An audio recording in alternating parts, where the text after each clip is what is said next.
اور بڑے صبر کے ساتھ سن کر دیکھیے، آپ علیہ الصلاۃ والسلام ایک جگہ بیٹھے ہوئے تھے، ایک دیہاتی آیا۔ عرب کے جو بدو ہوتے ہیں دیہاتی، وہ بڑے سخت مزاج ہوتے ہیں، اخلاق، کردار، سلیقہ مندی، بات چیت کرنے کا طریقہ، ان سب سے وہ واقف نہیں رہتے، بڑے کھردرے مزاج کے ہوتے ہیں، سخت مزاج ہوتے ہیں، سخت کلام ہوتے ہیں، درست مزاج کے ہوتے ہیں۔ ایک مرتبہ رسول اللہ صلی اللہ علیہ وسلم تشریف فرما ہے، ایک بدو دیہات سے ایک شخص آیا، آنے کے بعد اس کی کوئی ضرورت تھی۔ مجھے اور آپ کو کسی چیز کی ضرورت ہو تو ہم کیا کریں گے؟ جس کے پاس سے وہ ضرورت پوری ہو اسے وہاں جائیں گے، ادب کے ساتھ بیٹھیں گے، اور یہی طریقہ بھی ہے، اس کے سامنے تکلیف بیان کریں گے، پھر عرض کریں گے کہ مجھے ملا تو اچھا ہے، پھر مل جانے کے بعد شکریہ ادا کریں گے، وہاں سے چلیں گے۔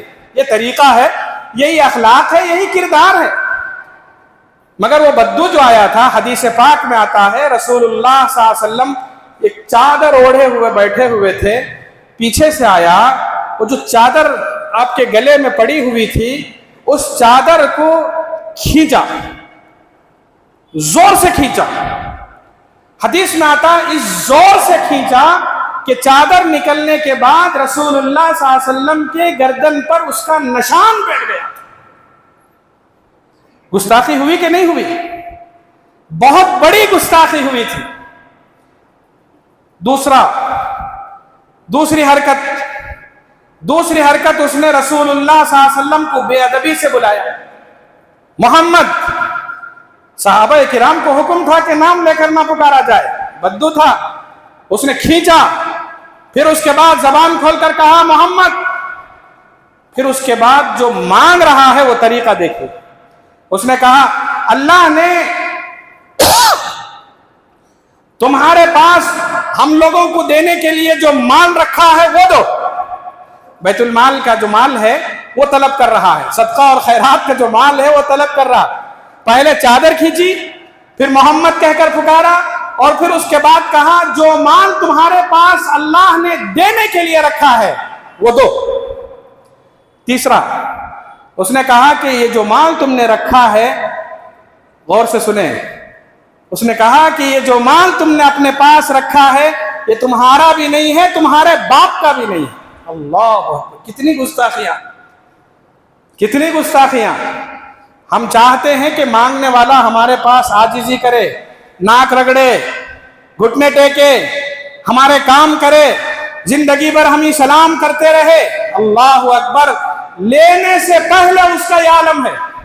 چادر کھینچی، نام پکارا، بے ادبی کی۔ اس گفتگو کے درمیان رسول اللہ صلی اللہ علیہ وسلم نے پلٹ کر دیکھا کہ یہ کون کیا مانگ رہا ہے۔ جب اللہ کے رسول صلی اللہ علیہ وسلم نے اس شخص کو دیکھا کہ یہ بدو ہے، دیہات سے آیا ہوا شخص ہے، کیا کرتے ہم اور آپ غصے سے پلٹ کر کہتے لے جاؤ اسے باہر۔ سبحان اللہ، رسول اللہ صلی اللہ علیہ وسلم کے سلسلے میں آتا ہے جیسے ہی پلٹ کر دیکھا بدو ہے، کھڑا ہوا مانگ رہا ہے، ہنس پڑے، ہنس دیے، اچھا تم ہو۔ پھر اس کے بعد حدیث میں آتا ہے لو اسے جس چیز کی ضرورت ہے جاؤ جا کر دے دو۔ یہ قوت برداشت، یہ حلم، سامنے والا برا کرنے کے باوجود اس کے ساتھ اچھا سلوک کرنا، یہ ایک بہت بڑی صفت ہے، اور اس صفت کو اپنانا اسلام کی تعلیمات کے موافق ہے۔ اسلام یہی کہتا ہے کہ اگر ظاہر بات ہے، آپ دیکھیے جس نے مانگا اس انداز سے اسے مل گیا، اس کی کیا حالت ہوئی ہوگی؟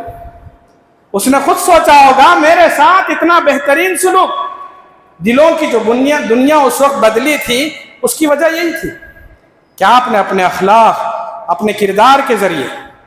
آج کل دیکھیے کسی نے قرض لے لیا، جو مدت طلب کرتے ہیں اس کی مدت سے آگے بھی اگر بڑھ گیا، ہم جا کر مانگیں تو غصہ ہو جاتا ہے، بھروسہ نہیں ہے، لے لیا تو نہیں دوں گا، برا مان جاتے ہیں۔ میں نے قرض لیا کسی سے، وہ آ کر مانگ رہا ہے کہ بھائی میرا قرض واپس کر دو، مجھے غصہ آ جاتا ہے کہتے دے دوں گا.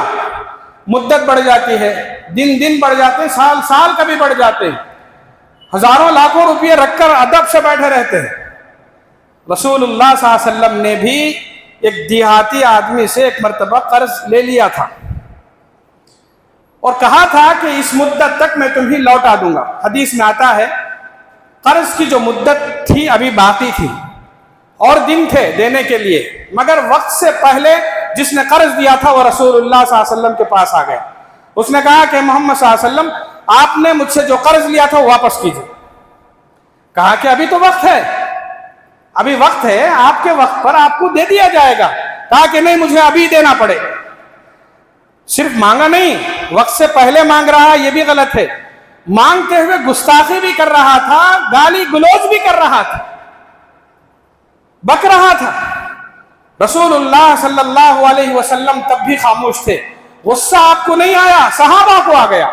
صحابہ نے کہا یا رسول اللہ اجازت کیجئے, اس کی بد کلامی کی ہم سزا دیں گے. آپ نے کہا نہیں, چھوڑ دو اسے, دعوہ. آپ کہا صحابہ سے چھوڑ دو اور خاموش رہو. پھر اسے بٹھایا, اس کے بعد کہا کہ جاؤ, اسے جو جانور مجھے دینا ہے اسی قسم کا جانور جا کر بازار میں تلاش کرو.